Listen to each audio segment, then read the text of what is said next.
Well, greetings once again, Blade fans. This old sword with you. And the theme today is button locks. You got it. The knife that locks with the button, or plunge lock, as Hogue likes to call them. They're really all kind of plunge locks, and I have a variety of 5 here. I think this is the extent of my button lock collection. And of course you can see the Mordax out there. That's a recent acquisition and a recent review. Well, let's get started, and we're going to try to look at the pluses and minuses of each design. Many of them are the same, but some are just a little different the way that they work. Okay, the so-called elephant in the room we have here is the Max Venom Dimitris. And this one uses a button lock with an all aluminum handle and a 154 cm blade.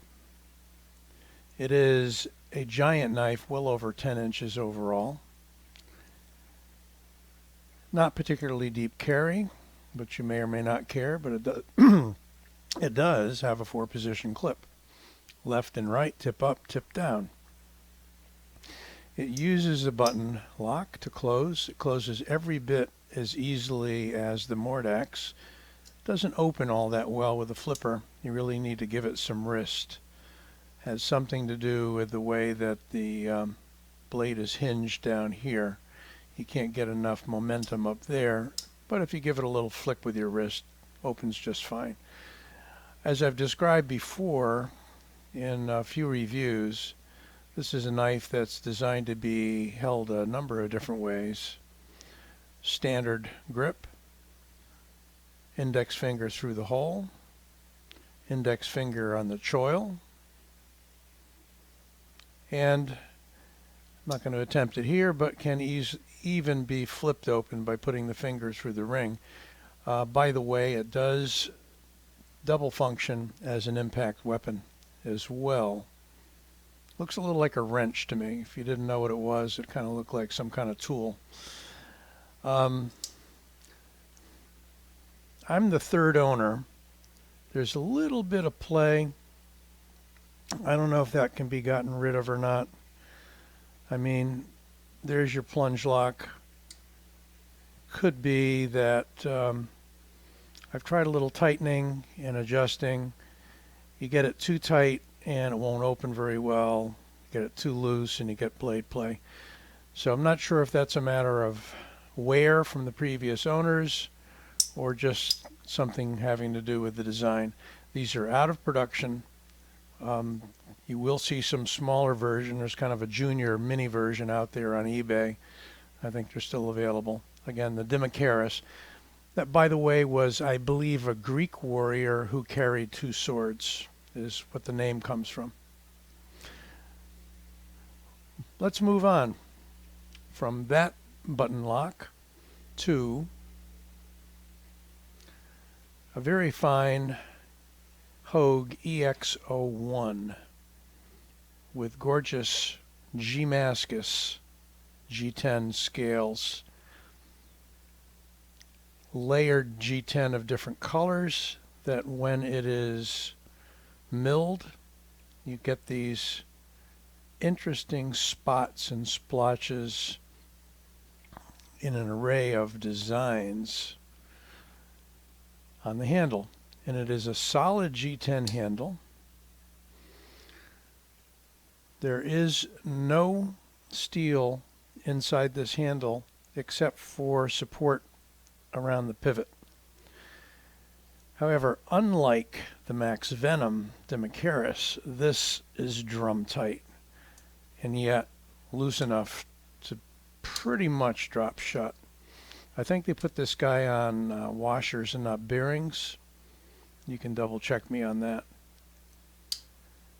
I like to roll it out, but you can flip it out as well by pushing the button and giving it some wrist. This is kind of a drop point. This is the 4-inch model. It is of 154 cm steel. Just really nicely done. This whole series of button lock knives, whether they're autos or manual, such as this one, and by the way, all these are manuals, obviously. I got more push button knives that are autos, but we're sticking with the manuals today. Great jimping, rough enough, interesting ventilated backstrap. Got more jimping down here. Got the Piranha grip, which is a milled in texture that is very grippy in either direction, but does not abrade your clothing. It was some kind of magic that Hogue did with that. And it is thumb stud only, no flipper. I put the Hogue deep carry clip on this as opposed to the spoon clip that it comes with that I don't really care for on any of their knives. This is an Allen & Elishewicz design. The Hogue EXO1, and I keep getting their numbers messed up. Double lock there, keeps the plunge lock from disengaging. You do get a little bit of wiggle when you try to do that, but then as soon as you lay off the button, it locks up again. Pull it back, and it can close right up. May as well go to the other Hogue, because I'll forget the number in the meantime. This is the EXO3. This is a molded handle of their version of a glass-filled nylon that's probably more rigid than any other FRN type handle I've ever encountered. This also is a 4-inch blade. They have a 3.5-inch version of this one and the EXO1. So again, this is the EXO3, very slender. This is a Pops clip, deep carry. Again, I feel far superior to the OEM clip that it came with. It's a titanium clip that's been blackened. I think it's black coated. And again, you can switch the position of the clip to point down or point up, but they're both right side on this one. They're really usable Tonto. They got a lot of edge. I think it was Nut and Fancy that reviewed this knife years ago and said of all the Tontos he's worked with, this is the one that's probably got the most field usefulness, as well as, of course, tactical use. Got the same kind of jimping going on here, pretty much, as on the EXO1. Got a little bit of a molded in skull crusher there with a lanyard hole. Is that a lanyard hole? Nope. Oh yeah, that's a lanyard hole, but when I put the deep carry on, it covered it up. So no more lanyard hole, unless you thread it halfway through or something. I don't know. I don't use lanyards, so I'm not too concerned. And again, you got your double lock there. Does not engage very easily. It's definitely a purposeful thing, so if you don't want to use it, you just don't. This one swings a little more freely than the EXO1.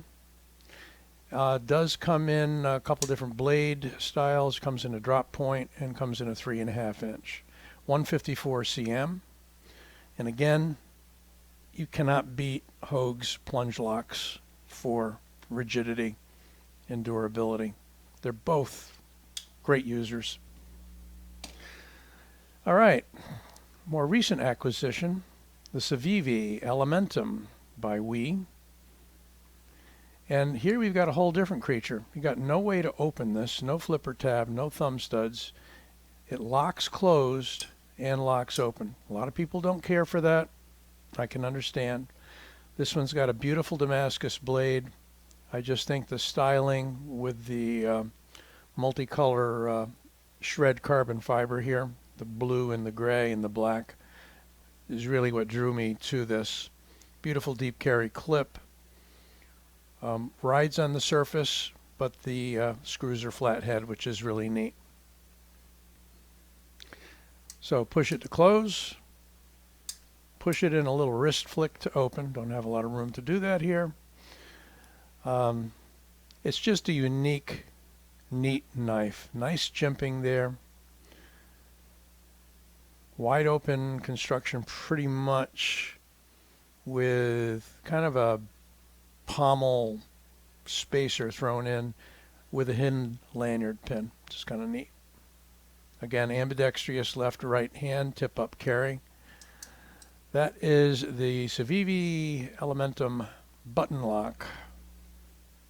Last but not least,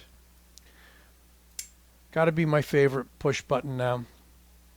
The Mordax, made by Protech and designed by Ferrum Forge, distributed by Drop, formerly Mass Drop. Just a really smooth on bearings, lightning fast utility blade in 20 CV, beautiful steel.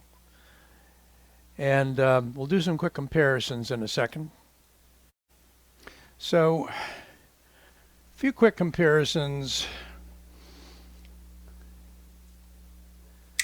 We've got the Rat 1, and we've got the Griptilian.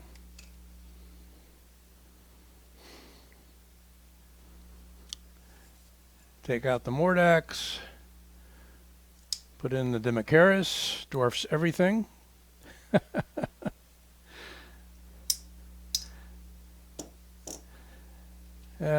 Put in the EXO3, pretty good size knife, bigger than the Rat 1. Similar size on the 4-inch EXO1, bigger knife.